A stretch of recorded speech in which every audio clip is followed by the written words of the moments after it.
Hi, my name is Jessica Beatty, and I'm a special education teacher in Northern California. As I finished my master's degree at Azusa Pacific University, it is fun to reflect back on the journey that I have taken here at this great university. My decision to attend APU was based on several things. My husband began his master's degree in the San Diego Regional Center a few months prior to me. Naturally, we wanted to be near each other as we finished our degrees, so I began to look into the teaching programs that APU had to offer. To my surprise, APU offered the exact program that I felt that was right for me. In addition to the program that this university had to offer, I was very thankful for the Christian foundation that was integrated into every class, because faith is a very important part of my life. Throughout my year and a half at APU, I have thoroughly enjoyed all of my classes in both my credential and my master's programs. One of the biggest memories of this program that I will be leaving with is how wonderful all of the professors have been in every one of my classes. It was truly inspiring to learn from Christian leaders in the field who were so knowledgeable about the content that they were teaching. I have the utmost confidence in the education that I have received here at Azusa Pacific, and for that I am forever thankful. During the capstone course of this program, I was able to learn a great research strategy that I will be able to take with me into my teaching career. Action research is something that I had never done prior to EDUC 526, but I am very thankful for the learning experience. I chose to complete my action research on an area of my life that I thought could use improvement. I had noticed that I had fallen into a pattern of wasting a lot of food that I buy at the grocery store. So I chose to focus my research on finding a solution to this problem. The research question that guided my study was, will planning meals for the week and shopping only for those specific meals cut down on waste and ultimately save money on groceries? During my project, there were 5 steps that I went through. Step 1 was to determine a baseline for the research by figuring out how much money is being wasted each week on thrown away food. Step 2 was to research unique ways to cut down on food waste.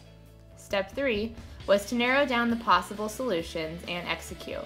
I decided that the best way to avoid food waste is to plan weekly meals and to shop for only what is needed. Step 4 of this process included me sitting down and actually planning the meals for my first week. Once the meals were planned, I made a shopping list that contained the food that was needed for my planned meals. Step 5 was to cook the meals throughout the week and keep track of the food that was being bought and used, and to track any food that I was wasting. The results of my study were ultimately that I saved money by planning out my meals for each week. Prior to beginning this research, I was spending about $100 a week on food for my household, and I was throwing away about $20 worth of food per week. After the study, I was spending about only $50 a week on food and wasting only about $5.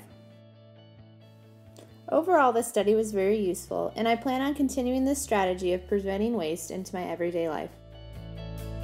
Finally, during this capstone experience, I created a 3-week-long unit as an exploration of colonial America. Throughout this unit, history and social science content standards for the state of California are addressed, including that students will understand major events preceding to the founding of the nation that relate to the significance of the development of the American constitutional democracy. California Common Core standards in the areas of English language arts are also addressed during this unit.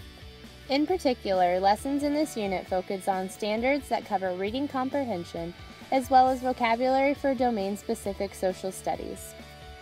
In addition to the California standards, ISTE standards are incorporated for the use of technology during this unit.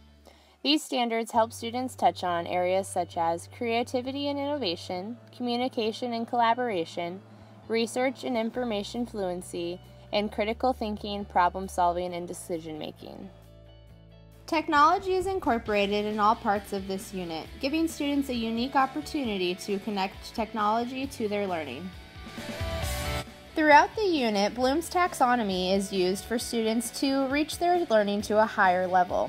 Students develop their learning through knowledge, comprehension, application, analysis, synthesis, and evaluation. Finally, Howard Gardner's theory of multiple intelligences is seen throughout the entire social studies unit. All 8 of the identified intelligences are addressed through the use of various assignments, activities, and projects. allowing students of all learning abilities to be successful.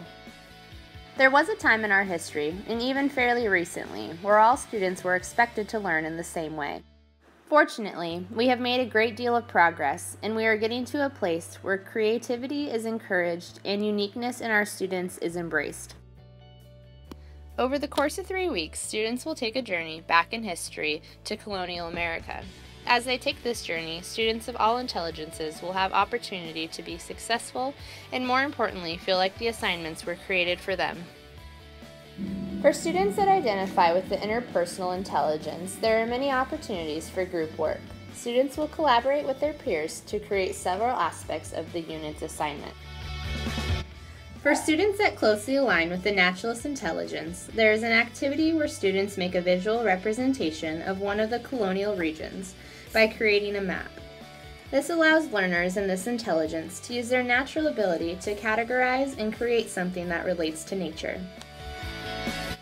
For students that feel their strength in the intrapersonal intelligence, there are activities that allow for students to reflect on their own thoughts and opinions about the topics.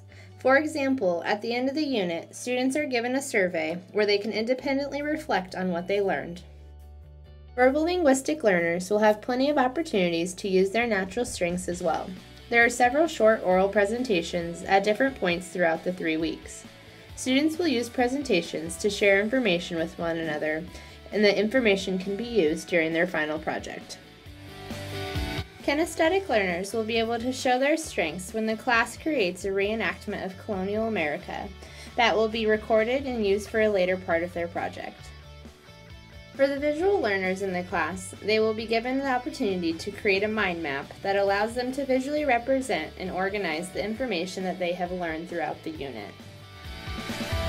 To incorporate learning for students that are musically intelligent, the class will have to research and include music from the colonial era in their final project. Finally, students that identify with the logical intelligence will have several opportunities to use their strengths throughout the unit. For example, the students will be required to create a website where they have to logically decide on layout and content, which challenges students to think critically on how they will best represent the content that is required. The final product of this unit is a creative website that is designed by students in groups. The groups will be graded off a specific rubric that looks at 6 different areas of their product. The 6 areas are partnership, accuracy of information, attractiveness of website, engaging material to spark interest, thoughtful graphics, and appropriate use of colors and fonts. Now that I am on the other side of this program, I realize how truly thankful I am for all that I have learned. I feel very prepared to enter the world of education technology and work hard to stay connected as my career evolves. I am excited to see what God has in store for me, and I am forever grateful for the opportunity He gave me to attend Azusa Pacific University.